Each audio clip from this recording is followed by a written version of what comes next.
Fly feed. It's still on CD. Yeah, I told Greg he needs to step it up. Oh, I'm going to put it back up there. God bless you. Okay. And the watchman saw another man running. And a watchman called into the porter and said, Behold, another man running alone. And the king said, He also bringeth tidings. And the watchman said, Methinketh the running of the foremost is like the running of Ahimaaz, the son of Zadok. And the king said, He's a good man, and cometh with good tidings. And Ahimaaz called, and said unto the king, All is well. And he fell down to the earth upon his face before the king, and said, Blessed be the Lord God, which hath delivered up the men that lifted up their hand against my lord the king. And the king said, Is the young man Absalom safe? And Ahimaaz answered, When Joab sent the king's servant, and me thy servant, and saw a great tumult, but I knew not what it was. And the king said unto him, Turn aside and stand here. And he turned aside and stood still.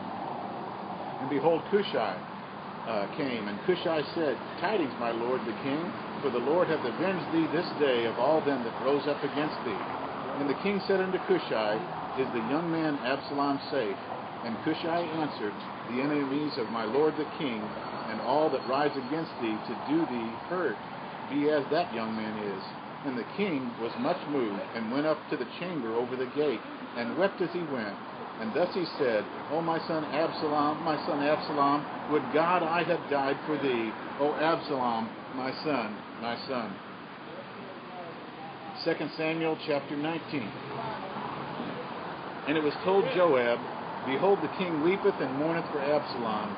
And the victory that day was turned into mourning unto all the people. For the people heard say that day how the king was grieved for his son. And the people gat them by stealth that day into the city, and people being ashamed steal away when they flee in battle.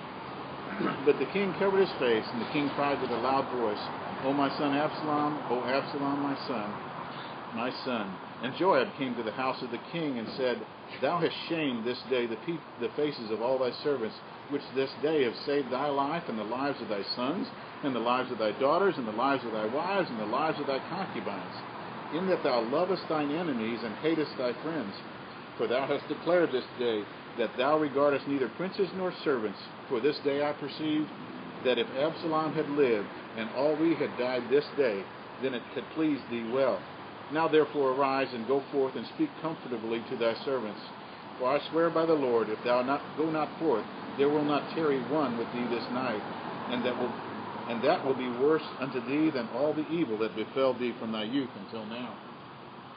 Then the king arose and sat into the gate, and they told unto all the people, saying, Behold, the king doth sit in the gate. And all the people come before the king, for Israel had fled every man to his tent.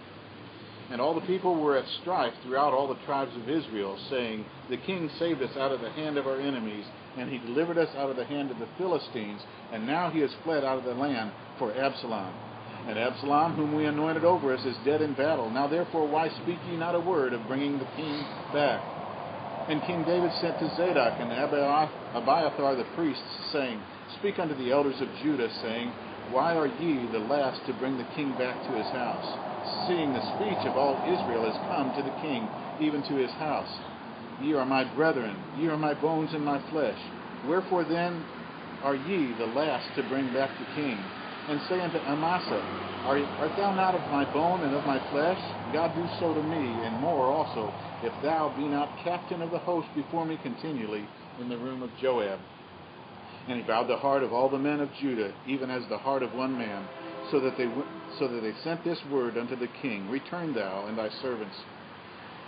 So the king returned and came to Jordan, and Judah came to Gilgal to go over to meet the king and to conduct the king over the Jordan.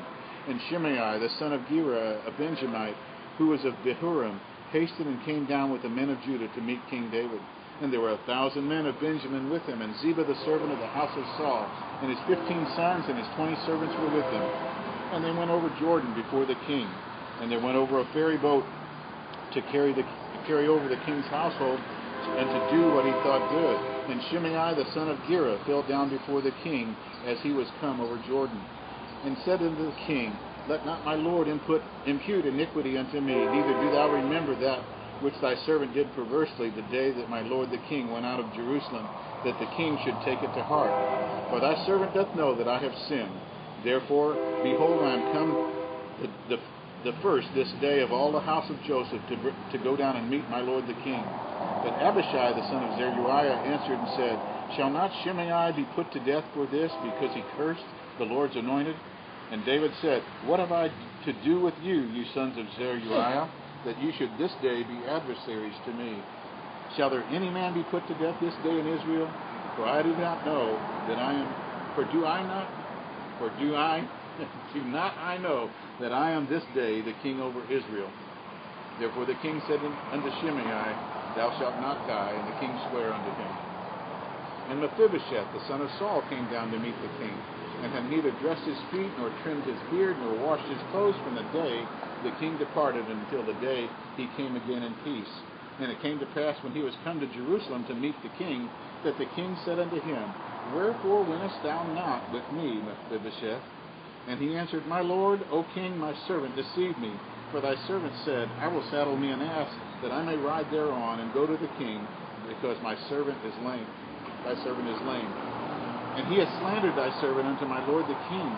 But my lord the king is an angel of God. Do therefore what is good in thine eyes. For all of my father's house were but dead men before my lord the king. Yet didst thou set thy servant among them that did eat at thine own table. What right therefore have I yet to cry any more to the king? And the king said unto him, Why speakest thou any more of thy matters? I have said, Thou and Ziba divide the land. And Mephibosheth said unto the king, Yea, let him take it all, for as much as the Lord the king is come again in peace unto his own house. And Barzillai the Gileadite came down from Rogelim, and went over Jordan with the king to conduct him over Jordan. And Barzillai was a very aged man, even 80 years old, and he had provided the king of sustenance while he lay at Mahanaim, for he was a very great man. And the king said unto Barzillai, Come thou over with me, and I will feed thee with me in Jerusalem. And Barzillai said unto the king, How long have I to live, that I should go up with thee, with the king unto Jerusalem? I am this day 80 years old, and can I discern between good and evil? Can thy servant taste what I eat or what I drink? Can I hear any more the voice of the singing men and the singing women? Wherefore then should thy servant be yet a burden unto my lord the king? Thy servant will go a little way over Jordan with the king, and why should the king recompense it me with such a reward? Let thy servant, I pray thee, turn back again, that I may die in my own city, and be buried by the grave of my father and of my mother,